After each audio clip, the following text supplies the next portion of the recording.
మన తెలుగోళ్ళందరూ favourite recipe ఏంటో తెలుసా? పప్పుచారు. ఆడవాళ్ళకైతే మరీ ఇంట్రెస్ట్. ఎందుకంటే టైం సేవ్ అవుతుంది, త్వరగా పెట్టేసి పక్కన పెడతారు.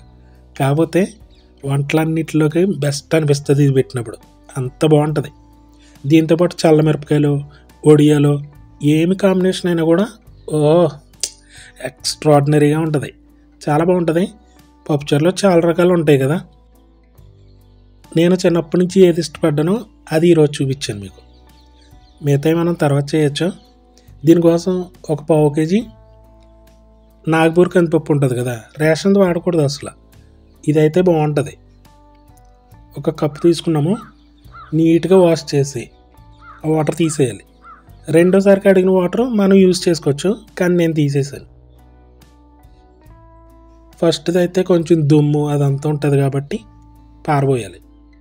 ఆ వాటర్ కూడా మొక్కలు వేసుకుంటే మొక్కలు బాగా మొలుస్తాయి తెలుసా.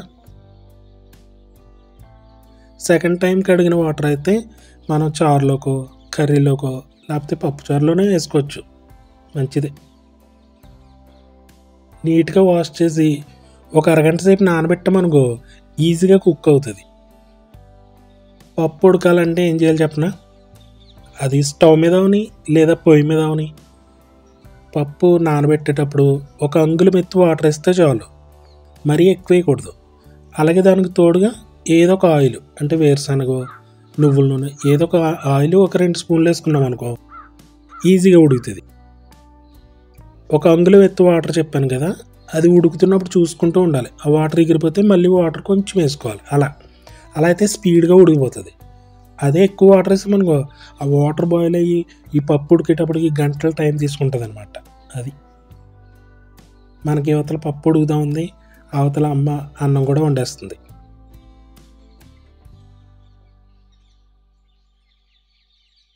ఇంకా ఇందులో చాలా రకాలు ఉంటాయి కదా, అవి కూడా చాలా బాగుంటాయి. ములక్కాడేసి ఆ పప్పుచారు ఇంకా బాగుంటుంది.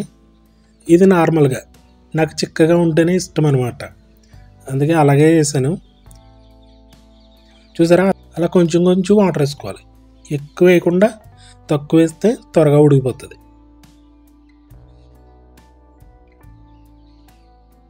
అన్నం ఉడికిపోయింది, ఇప్పుడు దాకా అవతల మార్చేసుకుంటే ఇంకా స్పీడ్గా అయిపోతుంది. పప్పు ఉడికిపోయింది, చక్కగా ఉడికిపోయింది. ఎంత ఒక 1/2 గంట పట్టింది అంతే. దీన్ని పప్పు గుత్తుతోటి చక్కగా మెదుపుకోవాలి. మరీ మెత్తగా కాదు, కొంచెం అక్కడక్కడ తగులుతూ ఉండాలి పప్పు, అప్పుడు బాగుంటుంది. మరీ పేస్ట్ లాగా మిక్సీకి వేసినట్టు చేయకూడదు. జాగ్రత్తగా మెదుపుకోవాలి. అంటే మేము మట్టి దాకలు యూజ్ చేస్తాం కాబట్టి జాగ్రత్తగానే మెదుపుకోవాలి. అదే స్టీల్ అయితే పర్లేదులే, పగిలిపోతాయి. అలా పప్పుని చక్కగా పేస్ట్లా చేస్తాం కదా, కొంచెం అందులో పచ్చిమిర్చి, పప్పు ఉడికిన తర్వాత ఇవన్నీ వేసుకోవాలి. డైరెక్ట్గా ఫస్టే వేసామనుకో కుక్కర్లో వేసినట్టు టేస్ట్ ఉండవు ఏమీ. దేశీ ఉల్లిపాయలు వాడము, అంటే నాటువి చిన్నవి. 1 గుప్పెడు, 1 పచ్చిమిర్చి కారానికి తగినట్టు, ఇవి 2 వేసి మళ్ళీ 10 నిమిషాలు ఉడికిస్తే ఉడికిపోతుంది. ఎక్కువ సమయం పట్టదు. ఇంకా పొయ్యి మీద కాబట్టి మంట సరి చేసుకుంటూ ఉండాలి, లేకుంటే అడుగు పడుతూ ఉంటుంది. పలచగా కూడా పెట్టుకోవచ్చు పప్పుచారు, బాగుంటుంది. నేను ఇలా ఇష్టపడతాను అనమాట. ఉప్పుగళ్ళు వాడము, అలాగే పసుపు, కారం, ఇంకా ఎక్స్ట్రా ఏమీ వేయం. ఉల్లిపాయ, పచ్చిమిర్చి అంతే.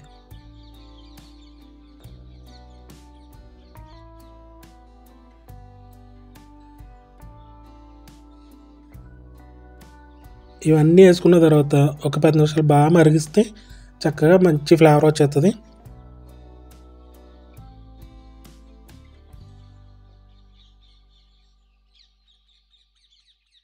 నెయ్యితో తాలింపు మెయిన్ ఇదే. మనకి నెయ్యితో తాలింపు పెడితేనే చాలా బాగుంటుంది. మరి ఒక 2 స్పూన్లు నెయ్యి, గేదె నెయ్యి కదా, మంచి ఫ్లేవర్ ఉంటుందిలే.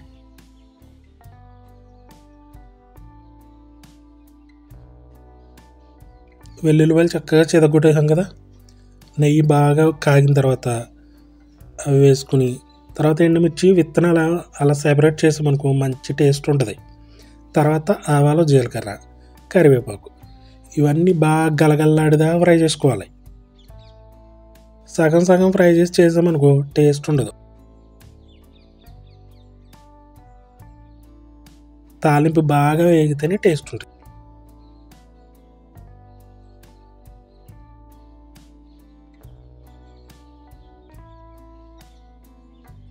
చూసారా ఎలా వచ్చిందో పొగ, అంటే అంత బాగా వేగినాయి అన్నమాట.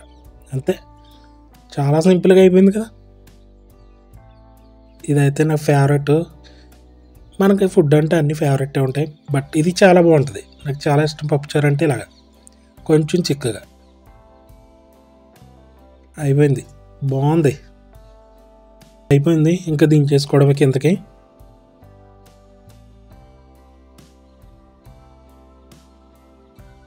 చక్కగా అరిటాకులో అన్నం పెట్టుకుని పప్పుచారు వేసుకుని గుమ్మడికాయ వడియాలు. రీసెంట్గానే మా అమ్మ గుమ్మడికాయ వడియాలు పెట్టారు, బూడిద గుమ్మడికాయ, చాలా బాగుంటాయి. బూడిద గుమ్మడికాయ వడియాలు సూపర్ టేస్ట్ ఉంటాయి అవి. వాటితో నంచుకొని తింటే ఉంది, ఓహో సూపర్గా ఉంది. చారు ఒకసారి ఇలా ట్రై చేయండి మీరు. అంటే కొంచెం చిక్కగా నాటులు బయలు వాడాం కదా, అలా పెట్టుకుని చూడండి, మీకు అర్థమవుతుంది. ఉంటే ట్రై చేయండి, చాలా బాగున్నది, అద్దరిపోయింది. ఛానల్ విజిట్ చేయండి, బోల్డ్ వీడియోస్ ఉంటాయి. ఇంకా పాతకాలం రెసిపీస్ బోల్డ్ అని చేస్తాను. ఛానల్ సబ్స్క్రైబ్ చేసుకుని లైక్ చేయండి, షేర్ కూడా చేయండి.